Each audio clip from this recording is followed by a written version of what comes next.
Premier Mark McGowan has confirmed West Australians will need to receive 3 doses of a COVID vaccine to be permitted to enter restaurants, pubs and gyms, although a deadline for the updated requirement has not yet been set. National Cabinet on Thursday agreed to adopt a recommendation by the Australian Technical Advisory Group on Immunisation that a booster shot be required to maintain an up-to-date vaccination status. Anyone that has not received a 3rd dose within 6 months of becoming double vaccinated will no longer be considered up-to-date.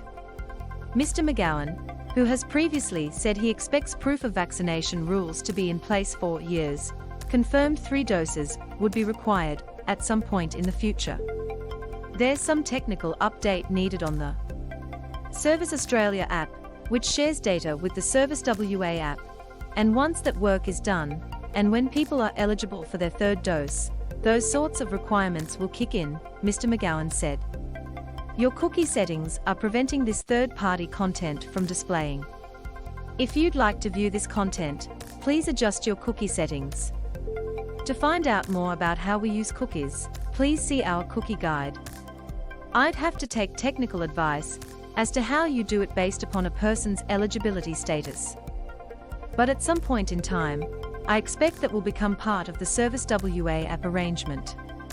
WA's proof of vaccination requirements, the broadest in the nation, came into effect on January 31st, barring anybody that is not double jabbed from a wide range of businesses including cafes, bars, nightclubs, fitness studios and even bottle shops.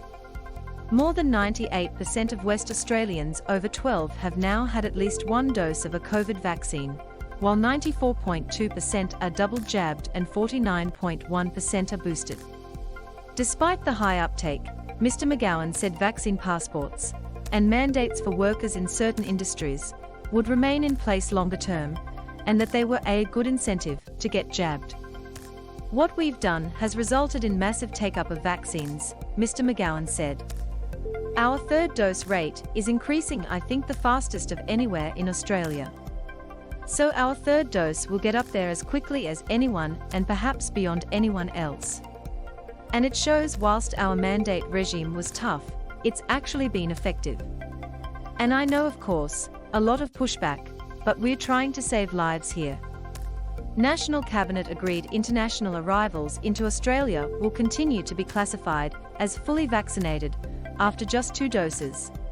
Although Mr. McGowan said that would be a continuing subject of discussion. There are arguments on both sides, but I think trying to get as many people 3rd dosed, even if you're an international tourist, and even if that requires some technical work, is a good thing to do, Mr. McGowan said. It's obviously not particularly relevant for WA at this point in time, but it will become relevant at some point in time in the future.